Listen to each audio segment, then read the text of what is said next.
Nice. Okay, I think it's recording now. Sweet. Hey.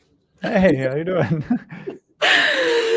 Hey guys, I'm here with Travis today, and we're going to talk about his organization that he's put together. This is just kind of an informal chat. We have never discussed this before, and it's just really important. So we want to get the information out as quick as possible, which is why I'm in my beanie and my warm clothes after flying all day in the coldest day in May in Idaho, like of all time.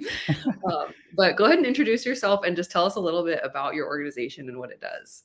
Yeah. So, hey, everybody. My name is Travis Bell. I'm basically the founder of the Aerial Tribute Project, and we started up here in Massachusetts in New England. So the overall gist of it is basically we're trying to spread positive spotlight and really capitalize on, a lot of the good things that are happening in aviation. We're trying to help, new pilots get new resources as they're coming in through the pipeline, because it can be inundating whenever somebody's trying to look for things to help them. We're also connecting with a lot of the flight schools, basically to encourage positive aviation. And again, kind of, it sounds touchy-feely, but basically what it is a lot of pilots that are coming through, they don't know about a lot of the nonprofits that they can get involved with. So we're trying to basically help them connect with a lot of those good work organizations. So as they start to roll through their training, they have some other opportunities to maybe do some good things, whether or not they actually have their license yet, because there's some cool opportunities to make a difference before you've even gotten your license. And kind of the third part of all of that is basically pairing with a lot of the local businesses, because a lot of folks don't realize a lot of the impact, the economic impact that happens, within the local community. So essentially what we're trying to do is share all the good work that those new pilots and experienced pilots are doing with all those nonprofit organizations, and then really trying to bring it home by driving a lot of that traffic to those rural airports, so that way we can get them better exposure and hopefully keep some of these, airports alive. So that's the gist.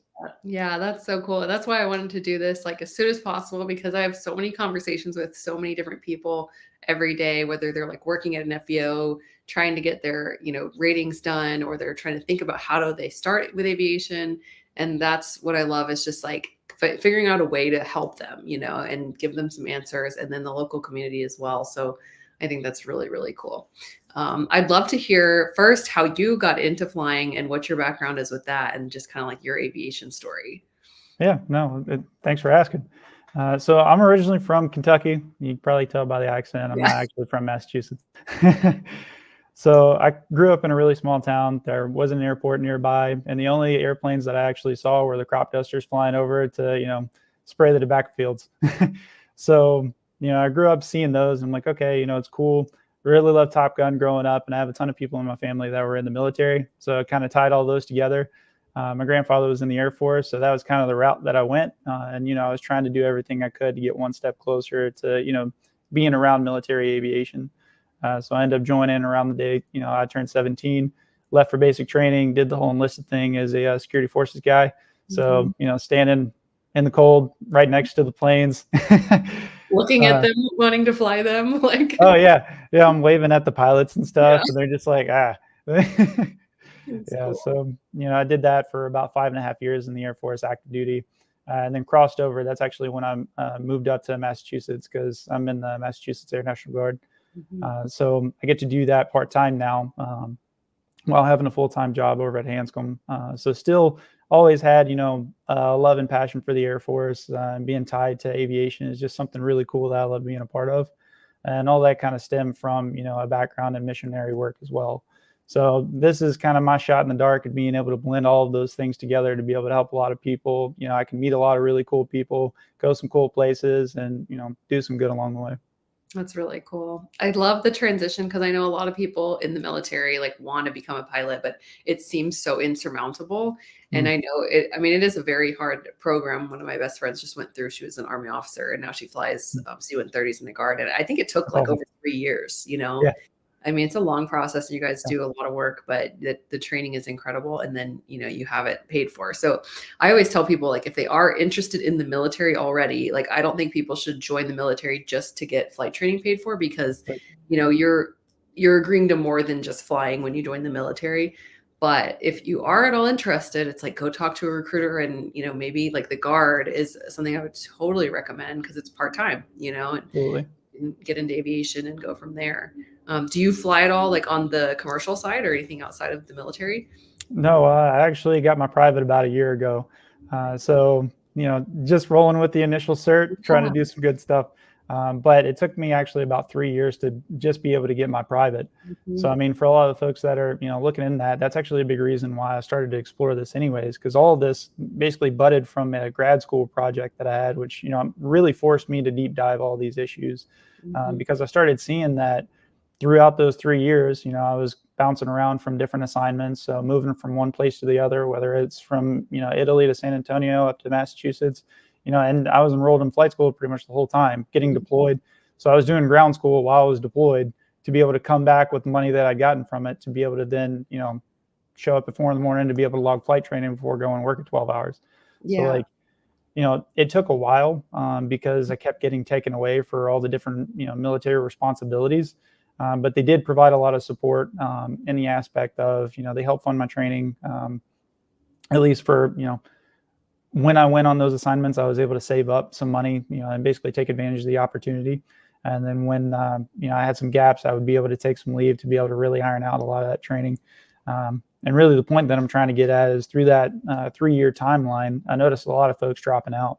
And it was for a lot of different reasons, whether it was people frustrated because, weather cancellations, whether it was, the money, because the money is the big thing that everybody talks about, but there's a lot that goes into it, for people, washing out, if you will, whether it's just like a change in your family situation of, something crazy happens and then you just can't continue it anymore. Or you get a weird CFI to student relationship, and that could either be on the CFI side or the student side. So really being able to address the root causes to why folks don't stick with aviation, because, you look at the data and there's like a huge boom in a lot of people that are interested just since like 2016. So trying to figure out why so many people are interested but don't stick with it, and whether it's, going and completing their private or going all the way to commercial, we just want them to be involved in aviation and then be able to have that passion that they had initially ignited throughout the rest of their life. So that's what this is for.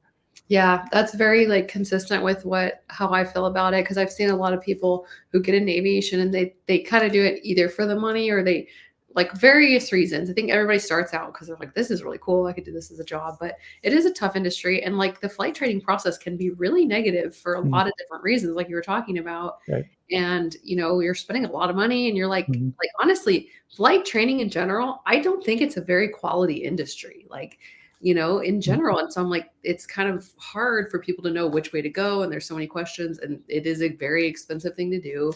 So I love that this is a way that people can kind of get some of those questions answered, Yeah. So, I mean, like, sorry, I didn't mean to cut you off. Go ahead. No, like you were saying, like I don't want to say it's cutthroat, because it can be very rewarding. And there are a lot of great schools that are out there that have a lot of positivity around really crafting their culture for a lot of the new students that are coming in. But the reality is, for some of these flight schools, it's a churn and burn system. You get CFIs that are incentivized by trying to get as many hours as possible. You get new people that are coming through the door that, to no fault of their own, are just ignorant of the process because they've never been through it before. So they don't know when they're getting squeezed. So I didn't want to go down the route of basically creating like a forum of like, rate your CFI, because it's not fair to the CFI. It's not fair to the student either, because, they're putting their name out for that. And it's not fair to the school, because the school might just have one CFI that they have to be able to address, but they just haven't had the time yet to be able to talk to them, because CFIs rotate pretty frequently, as I'm sure you're familiar with. So this is kind of a medium of which we'll get to talking about like how exactly, but we basically wanted to find an organic way to encourage folks that are coming through the door to be able to see, okay, like, if this organization is putting money, time, and attention towards these flight schools, and there's zero obligation for the flight schools except for communicating with the organization, why isn't this flight school partnered with them? And that should be the first red flag. Yeah, that's an interesting question. So for your experience, I mean, it sounds like you moved a lot from the military. You probably had multiple flight schools or flight clubs that you found. Would you say that you had an overall positive experience, or was it kind of a mixed bag? It was a mixed bag. I went through 3 different flight schools, and I mean, fortunately enough, I got, the low, medium, high, scale of the spectrum. So, I had some great instructors, I had some folks turn over because they went to the airlines, but they were great instructors while they were with me. And then I had some that were just, there just to kind of, you know, log their hours, or they had nothing else, you know, better to do. So they just want to show up. Yeah. And that too, it's like, I understand from the CFI side too. It's like they're just trying to do their career thing. And some people don't want to be CFIs, but Mm, they just kind of have to. And it is what it is. So, right. I kind of empathize with both sides, but overall, I'm like, I really feel for the students that are having a negative experience and paying so much money and just trying to figure out a way through this. So you guys started kind of with the idea of like rating the CFI or the flight school, and then tell me how the process evolved from there. Yeah. So I guess I can kind of explain how like the whole process works. That would probably provide more clarity. Yeah. So you get a person that's interested in aviation. They hop on the website. We've got underneath of our resource center, they've got this map tool. It's where they can find a flight center, right? So if I have like zero awareness of what's around me and I haven't thrown it in Google Maps yet, I can come here. Even if I have thrown it in Google Maps and I just want more information, I can use this map tool that's going to pull up all the flight schools that are near me. So what I've done is I've already populated all of the flight schools from Maine down to North Carolina. So that way, any person that, you know, jumps into the system, they can see that. So then you'll see that some of them are color coded, some are gray, some are blue. And that basically shows all of the flight schools that are connected to us, which we have 24 flight schools that have said, hey, we want to be a part of your team. We love what you guys are doing. And we share the same values of that quality training. And we really want that to be tied to a lot of our loyalty with our students, especially people coming in. Mm-hmm. So the folks that are blue on those icons, those are those, you know, really good-willed flight schools that, you know, support our stuff as well. And their commitment for us is literally just communication. A couple times a month, I'll call them up and be like, hey guys, how you doing?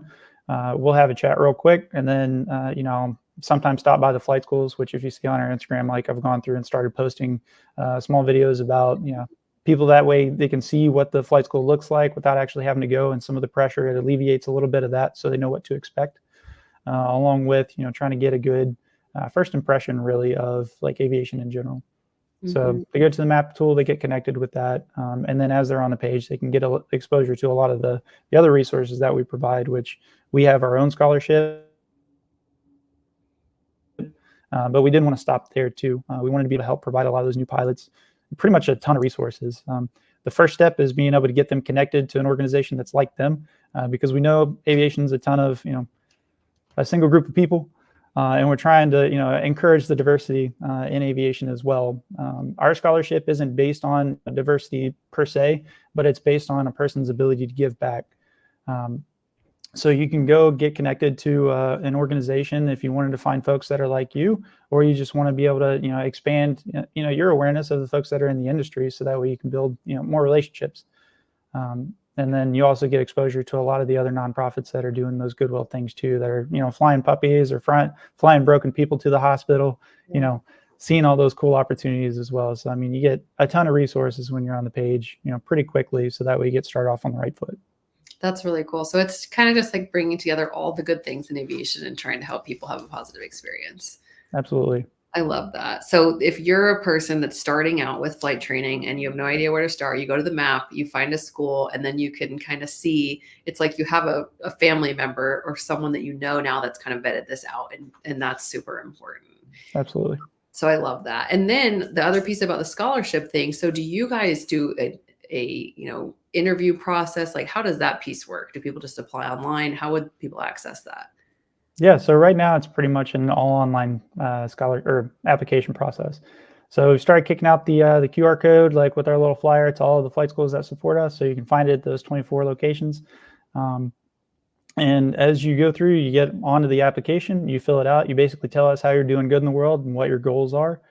And then we'll take a review of that. I won't actually be on the board for that because I want to be non-biased. We bring in folks from all different backgrounds, so that we've got a full range of perspectives on the selection process. So they sit there, they vet through everything. And we are trying to collect a little bit of data of like whether you're a veteran or, you know, what, you know, gender you are, and like, you know, all of that stuff, just to be able to help us cage the stuff to our audience. But none of that is considered in the actual like award process. It's strictly on, you know, who you are, what flight school you're at, and then what good things that you're doing, and then, you know, where you're really trying to take your future aviation career. So, and for them to receive that scholarship, does that need to be at one of these 24 flight schools that you guys have a relationship with, or is that anybody in the country? It does. For right now, it's got to be one of those flight schools that are within the network. And again, that's because we wanted to be able to encourage those Mhm. flight schools to be able to say, hey, if you want our scholarship, then you've got to keep that open line of communication. And it also gives us the ability to say, okay, you've got not the best reputation because you keep burning students. And we won't blatantly say that, but we'll say, thanks, but we're going to choose another school to, pursue a relationship with. So. That's really cool. So there's some accountability on both ends. It's you're looking for applicants to the scholarship that are going to be continuing this positivity that you're igniting in aviation, but then at the same time you have kind of a check on the flight schools, because I think a lot of people, I've been in aviation since 2016. It sounds like you kind of started back then as well, and I was shocked. I'm like, is there not any kind of regulation on that? I have literally seen where people will have to pay up front and then the flight school will close its doors and Yeah. appear. And it's really shady. So, what do you do when that happens? One insurance problem shuts down the whole school. Yeah. Been there. Yeah.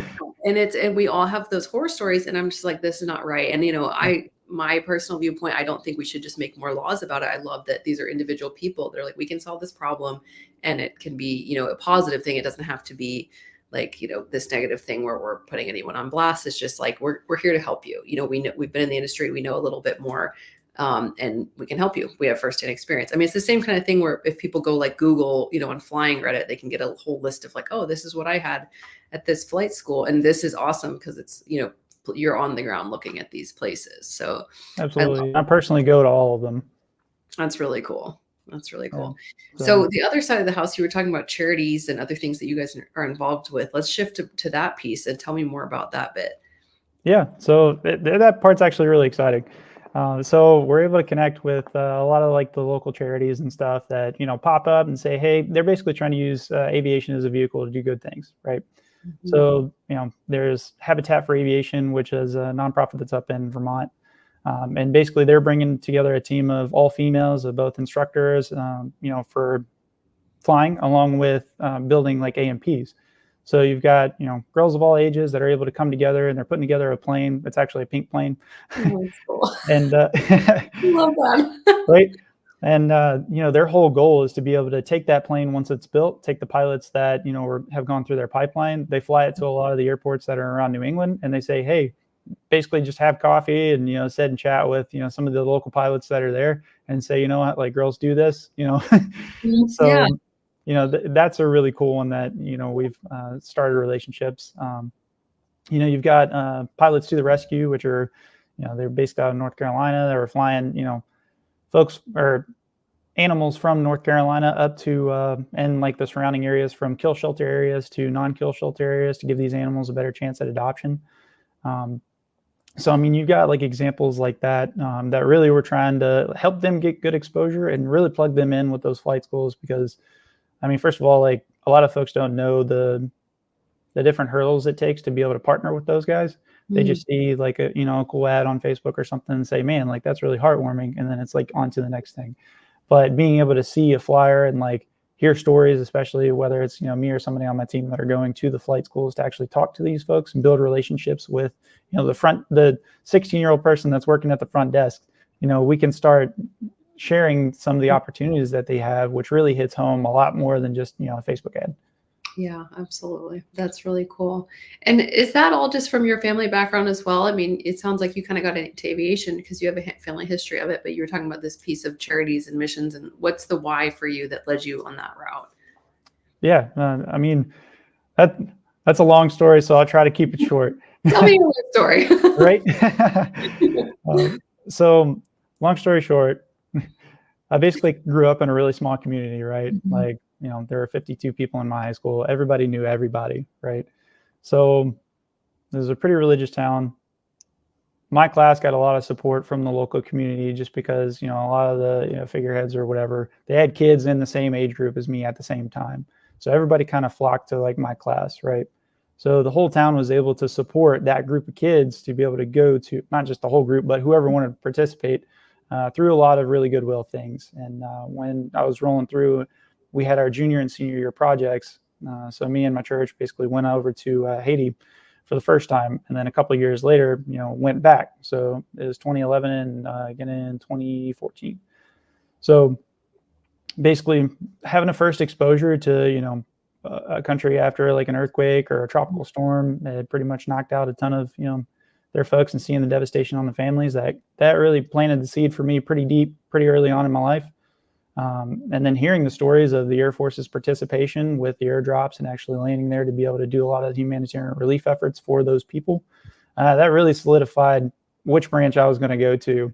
So that's why I signed up the day I turned 17, because it was all around that time frame. That's really cool. I love that. It seems like this whole like chain of positivity and like being the person that's going to fix a problem has kind of just been the way you're living your life. So I love to see that. That's really neat. Yeah. And that's the thing with, you know, everyone that I run into in aviation, like I try to, you know, to have them have a positive experience with aviation, because I really have had a positive experience with it. It sounds like you kind of have too, or you just have a positive outlook on it. So, you know, even the people that I know that are like working at FBOs or like trying to get their ratings done and all these different things, you know, those of us that have been in it a little bit, you know, we kind of have a responsibility to Absolutely. pass it along. So I love that that's what you're doing. That's Thank really you. So what's the next step for you with flying? And then we'll go into the next step with your organization. But first, let's talk flying. Yeah, no, that sounds great. So right now I've got my private, and I'm pretty much using it to connect to a lot of those flight schools that are around in the area. Sucks when I can't fly with clouds. So that's, you know, that's holding me back. But, you know, for the most part, like whenever the skies are, you know, good, which, you know, in New England, it's getting around that time. So, you know, I had to take it slow through the winter. So yeah, the ice in a 172 is not a great combination. Yeah, right. And it's always foggy for some reason. Mm-hmm. Yeah. So yeah. So I mean, for right now, I'm basically putting my my instrument rating on hold just to be able to take my time to pursue this. Cool. And I mean, yeah, I'm logging hours and stuff, but I mean, most of that's coming out of my own pocket to be able to help out these folks. But like that's really like where my heart's at. I mean, flying through clouds is cool, but I personally have no desire to fly for the airlines. Like, I think it's a great like path for a lot of folks that are passionate about it. But I think if I can, you know, get to the point to where I'm able to use my time to help out a lot of other people and connect these businesses, then I feel like that's a better suited path for, you know, me and kind of where I came from. Yeah, I love that. That's very much how my husband is as well. He has a nonprofit that does the aerial like transportation piece and the security piece for anti-human trafficking work. And Right. he just got into flying, and we met because he's like, well, I kind of need to understand this a little bit. But he's the same way. He loves to fly, but he's like, I'm way more passionate about this stuff and helping and everything. So I totally get that. But it's kind of cool still to, you know, fly a little bit every once in a while. Well, absolutely. Yeah. Yeah. And I think that's a big thing too, is like folks that are getting into this, you know, game, like they think, it's, you know, airlines are bust, but it's like, no, like you can do a lot with just a private. Right. Yeah, absolutely. Just, I mean, you're in the community. There's so much involved in that. So Right. that's cool. So now for your organization, first, will you just say the name of the website where people can find you guys? Yeah. It's aerialtributeproject.org. It's a tongue twister, but yeah. Yeah. And we'll put it all in the description of this as well. We'll put links and everything so people can find it, because again, there are scholarships available on this. So that's a big thing that I try to put out to people as much as possible, because that helps a lot when you're, you know, funding your way through aviation. But if you could say like your dream of where your aerial tribute project is, like where would that be? Where are you guys trying to get to? What's the pinnacle? Yeah, no, absolutely. So basically, to keep it, you know, focused, there are around 1,300 flight schools there in the U.S., right? Roughly, give or take. Our scholarship is $2,400 or $2,500 per flight school. That's the goal across all 1,300 flight schools in the U.S., or at least the ones that have quality aviation. Yeah, so cool. So the way like all the data breaks out, when you factor in the folks that hold an FAA certificate, and it's not just pilots, it's, you know, whether you got an A&P license or you're a flight attendant or you're just in the general service industry that requires an FAA license. If you take all of those folks, because our organization directly benefits all of those or all the different services. And I can talk about that in a second on how exactly it does that. But the goal is, out of all of the folks that we help, those are just general membered people or general individuals.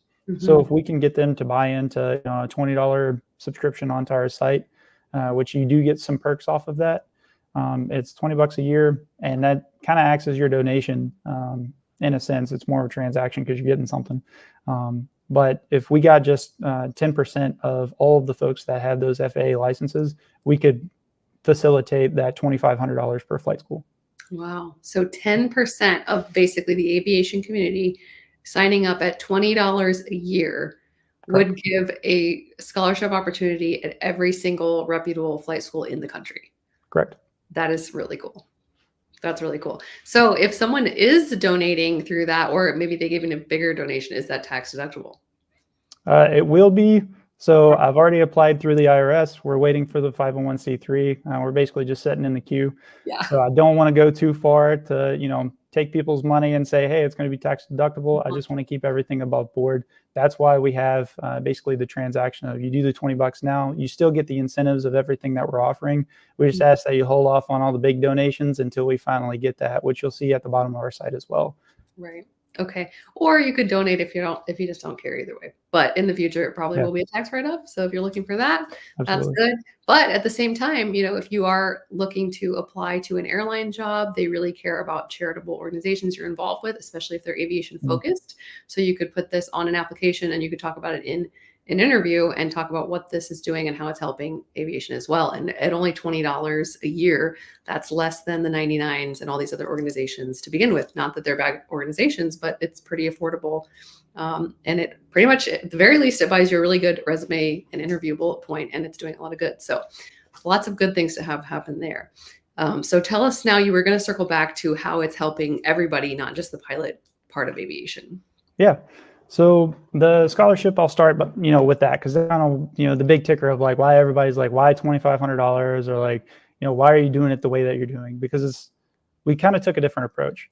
So you see a lot of the scholarship funds that exist now, right? And the majority of them is somebody that's wealthy or a business took a pot of money and said, hey, flight school, here's a ton of money. I want you to be able to give it to the students, allow them to, use it for their pilot training, and then get back to us. We'll use the testimony as a goodwill, and then it's, great for everybody, right? Mm-hmm.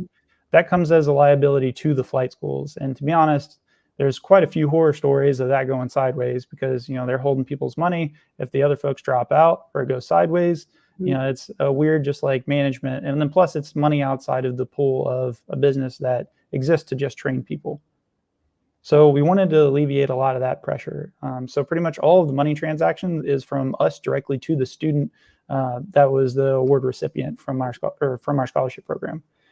So that $2,500, it doesn't just go to just like all of your training, right? We know that through the bulk of your training, the biggest expense is when you're sitting with the CFI. Mm-hmm. So we wanted to help flatten the curve, knowing that, a big problem is typically people burn out pretty quickly after they've run through their funds early in their training, which is pretty crucial to at least get them, up and through solo. Mm-hmm. So all we ask is that you have 10 hours to make sure that, hey, that this is the thing for you. But then after you've gotten through that 10-hour benchmark, like we really want to help you get through your solo. So that CFI rate that you've got, whether it's $65 or $85, whatever you get charged, that's on top of your aircraft rental rate, whether it's, wet or dry, including fuel. You basically take a picture of your logbook, since it's going to be signed by the CFI anyways. You take a picture of the receipt, and then whatever it was for the CFI rate, and again, that comes back to the communication that we have with the flight school. We make sure everything's good to go, and then you'll get your reimbursement in a few days of whatever the CFI charge was for that flight. Wow, so do it. Oh, no, go ahead. It's fine. That's a good way to do it because, like you said, the logbook is a legal document. So you have a picture of it, and there you go. And you're proof that it's actually being used and progress is being made as well. Right. So the aim for that was because when you start going and talking to a lot of these businesses, they don't want to just pump a bunch of money into an industry that their money's just going to vanish, and then they're not even going to get a testimony or a really good thing from it, to be able to help support the business. That's just the reality of doing business, with folks outside of flight training, right? And they got to have something for them too. So we wanted to lower the liability that's for the folks that are donating while still being able to help out the students and taking the liability off of the flight school of managing any of the money. And you allow them to just focus on doing what they want to do, which is training. Because most of the schools that, you go and talk to, they didn't sign up to be in business. It's just a byproduct of, their passion. So we wanted to, help focus their energy towards doing that passion. So the step outside of that, kind of in the external world of once you walk outside the flight school, we know aviation impacts a ton of different businesses. A lot of airports have cafes that are sitting on the airport. You got a restaurant that's sitting on the airport. You got the mechanic service, that's usually tucked away in a hangar somewhere. You usually have folks that own hangars that are tied to other industries that still just care about aviation. They would love to be able to give back in some way, but they don't know how. So we're trying to provide a vehicle that those folks that are around the flight schools, or like folks that just care about aviation in general, they can come to us and say, hey, we love what you guys are doing. We want to be able to help encourage these new pilots. So we'll give you a discount on our services. So that ties to the membership program. So when people pay the $20 into our stuff for the year, what they're getting in return is, I'll give you an example of like a coffee company. There's a guy that flies coffee from Columbia to a couple of airports down in Connecticut, and he's offering a discount to the folks that are members of our organization. So basically, you can go stop there, get coffee that's flown straight from Columbia to your local airport, and then you can do it pretty cheap. Yeah, that's kind of cool. Yeah, right. It's a really upscale service. It's like right. Yeah. So we're trying to encourage a lot of the businesses that are around the airport by giving them a means to give back to the community without like being a big hurdle to them. Like, it doesn't take a huge event. Yeah. And it's not like a pretty hands-on intensive thing. They're providing a direct service to the folks that are members of our program. And then whenever we do these award kickoff events, depending on the tier that they've done for actually donating for the scholarships, they can go in person. And then that's when we're bringing out all of the pilots that have applied, or the folks that at least want to show up. They can network with some of the nonprofits that we're partnered with to get great exposure of other people that are trying to do great things, along with a lot of the businesses that are directly invested into the people that you're looking at. That's really cool. So it really brings everybody together. It brings the whole community around the airport and aviation together. And I love how you're saying, the flight school doesn't have to manage the scholarship, because I didn't even think about that. You tell them, hey, we're going to give you the scholarship, but then you have to report the students' like it's just a whole nother task, and they may not have the ability to do that, because a lot of flight schools don't have any full-time employees, like a flight school manager. That's only at kind of the bigger ones. So yeah, it's really smart. Well, that's really cool. I'm really excited to hear about the whole thing. Is there anything else that we didn't touch on that you think is important for everyone to know? I think it's just pretty interesting, like the impact that general aviation has on the local communities. I mean, you look at a lot of the business aircraft, right? Whether you think it's like the big jets or just the small planes that are, hopping around just so that way the owner can go to their business meetings and they don't have time to be able to commute 4 hours, right? Yeah. There's 85% of general aviation that was donated by those businesses to be able to help support them, right? So a lot of folks don't know that, to start off with, of like how many businesses are actually helping contribute to general aviation that really provides a huge like socioeconomical benefit to the local community. So whether you're in aviation or not, you're more often affected by somebody that, was in a plane. Yeah. Another big thing is that I'm looking at my notes. There were a ton of jobs that were afforded, and just in Massachusetts alone, like there was a $630 million impact. Wow. So yeah, like huge. Yeah, absolutely. And there were like 40,000 humanitarian flights in 2022, like 40,000. That's cool. Of just like goodwill pilots that were donating their time to, do something great for somebody in an area somewhere. So one of the really big things that we're trying to do, with our partnership through Alliance for Aviation across America, they basically do a lot of research and analysis and partner with a lot of the congressional folks to be able to help provide support for a lot of the things that are going to benefit general aviation. So we're trying to help support a lot of those rural airports so that way they don't get shut down. Or if you're in a populated area and you have protesters that are saying, hey, like, we really don't want you guys here, just because they don't have the full picture of the positive spotlight that aviation is doing for their everyday things. A really big takeaway for us is just that there are a lot of great things that are coming out of your flight line that you might not know yet. And that's why we're trying to team up with the businesses that are also providing those discounts to us.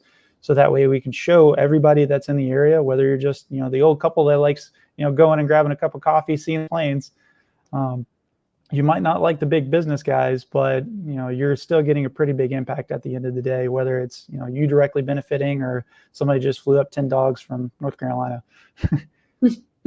Love that. Yeah. Yeah. Yeah, that's a good point. Is a lot of people outside of aviation don't really know, how this does help the community. And something like the US is we have a huge general aviation population. We have a lot of airports with no landing fees and it's free. Mhm. And you can just go in there. And that's not normal in other countries. So it is really important to keep that alive. And the health of aviation in general, comes from general aviation. A lot of military pilots come from general aviation. So it has a huge economic impact, but then also just all the other, charitable side effects you were talking about as well. So a lot of good stuff happening there. And I love that you guys are promoting all of that, as well as helping, students get in with good flight schools and have a good experience and helping with the funding. So it's just like all around positivity in aviation, which we love. Exactly. Sounds squishy when I say it outright, but once you see everything, it's like, oh, okay, I understand. It is. I mean, you really are covering all the bases, and I love that because that's, what else are we looking for here? But to like, do something you're passionate about and spread positivity in that field and make that whole space better. So that's really, really cool to see. We have a couple comments here, so I'm going to see what we've got. I want to see if we have any questions that you didn't answer. Somebody said, "This is gold. What an awesome concept." And I definitely agree. Sweet. Thanks, guys. What about ground school? That was one question. And you were saying that they do pay the CFI. So does it cover flight instruction and ground instruction, or how does that work? Yeah, it's any time that it's paid, basically to the flight school to cover the CFI costs. So, whether you're sitting down, going directly over the coursework that you studied, and then you show up the next day and you're like, hey, I got a question about this, but you're still on the hook, we'll still help cover that too. Cool. So just trying to get the training done is essentially what you guys are doing. You're Yeah. just supporting Oh, that. I do have one plug that would basically Sure. fit that. So one of the cool things that we're trying to do, we basically formed a partnership with the Plane VR folks, which if you're not familiar with them yet, they basically have a VR software that pairs with your instructor. So basically, you got an Oculus. It's not like a full like Redbird setup to where you need the big clunky machine to be able to like sit down and get the quality training. This is stuff that we're trying to be able to have on a smaller scale that costs quite a bit less. That anything that's paid through their service goes directly to the flight school. If you basically go through us to help set it up, and kind of how it works is you get your Oculus, you throw it on your face, and then as you're going through, instead of you using the little joysticks, you can use your hands to basically go and like touch things as you're doing your walk around. The future is now. And it pairs to an app that your flight instructor can watch what you're seeing as you're looking around. And you can have two people in the system as well at the same time, whether you've got two Oculuses or whether they've just got the app and they just want to follow you along. And it basically ticks your time up, and keeps track of while you're using it. And your flight school can basically issue you hours. So that way, whenever you get back, if you took the Oculus home, whether your instructor was there or not, all of that time is recorded. So then the instructor, when you show up the next day, can basically roll through all the stuff that you were doing, the night before to prep for your actual flight today, and basically see if you had any questions or if you were rolling and you got hung up on a spot of the checklist, or if you were just paying attention to the wrong thing, like as you're doing your scans, because again, it sees your eyes. Our ground school, or not ground school, but our CFI rate that we reimburse will also include the time for the instructor to sit down and then roll with you through that video recording as well. That's cool. And if a lot of people in general aviation don't know, chair flying is not stressed nearly enough, but chair flying is probably the number one thing you can do to move your flight training along and be successful. So that is like chair flying, like elite chair flying. Like that's really, really, really valuable. That's pretty cool. Yeah, and to get set up on that, you can do it individually, but if you're going to do it individually without a flight school, I would recommend trying to go through us, get it set up with your flight school, because it's going to be a better situation for you. So that way you're not alone, for one.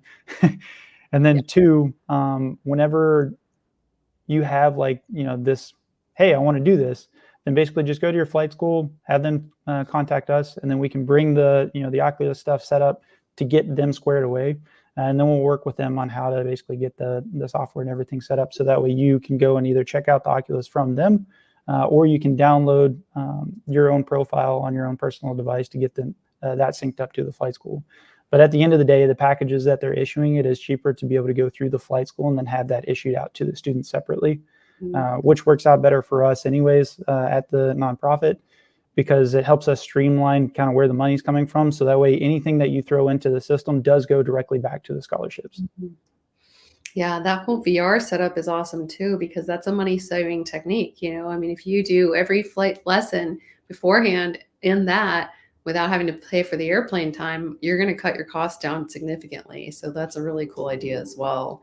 And Yeah. those winter months where the weather just stretches on and you're trying to stay proficient, like that will help too. You could do your whole instrument rating on there almost, and then go do, you know, your DME arcs or whatever, do your holds in the plane, and it's going to help. So that's a cool thing as well. Yeah, it's a win for the student and the flight school for the maintenance costs. And they're seeing, based off their research stuff right now, it's a little over 2 hours that are saved for on average for folks when they go for solo. So it's, you know, cutting a decent amount of time out. Yeah, that's cool. I didn't even know that was happening. That's really cool. Yeah. All right. What other comments we've got? We got people saying that they really appreciate this, and they have some things to think about as far as looking into it. Aerialtributeproject.com. We have that in the chat. We'll put it in the descriptions as well. It's .org, but yes. .org. I'm sorry. Yep. Aerialtributeproject.org. Yep. And I read it correctly and said it .com. So did great. Yeah, thank you for that. Anything else you want to touch on? This has been really great. I really appreciate all the information. I think this is going to help a lot of people, which is the whole point. So anything else, any closing remarks you want to have people remember about Aerial Tribute Project? I guess the big takeaway, if you look at our Instagram or Facebook, I promise, you know, it's not a scam. You know, we got here like a month ago. So pretty much all that progress that, you know, you guys are seeing manifest is actually us, you know, going and then starting the actual organization. And again, this started off as a research project when I was in grad school, you know, a year and a half ago. So, you know, I've been forming the relationships because that's really where all this matters. And I wanted to instill that first. So that way, when we have, you know, the legit entity, which we've already established now, we're able to go through and have a genuine connection with the folks that we're now trying to populate, like our Facebook and Instagram and the website as well. And that's kind of why Aerial Tribute Project is called the Aerial Tribute Project, because we're trying to give back to a lot of the folks in aviation, along with the fact that it started off as a project. So, you know, a grad school project. Yep. Yep, exactly. So that may or may not, you know, evolve over time, you know, and maybe we'll make it less of a tongue twister, but that's what it is now. Hey, I think it's better to just get it out there and get it moving, because I mean, you guys do have scholarships to provide for people, so it's like you're helping people. It doesn't have to be perfect, but I mean, what you guys have is going really well. So I love that. Well, thank you so much for being here. I really appreciate you taking the time. I will put this up on YouTube as the full video, so if people want to look at it later on, and we will have all of the information in the description where you can find the scholarships if you want to donate, things like that. So thank you, Travis. Really appreciate having you here. Yeah, no, I appreciate it. Thanks for having me, Katie. Okay, I'm going to end the stream now.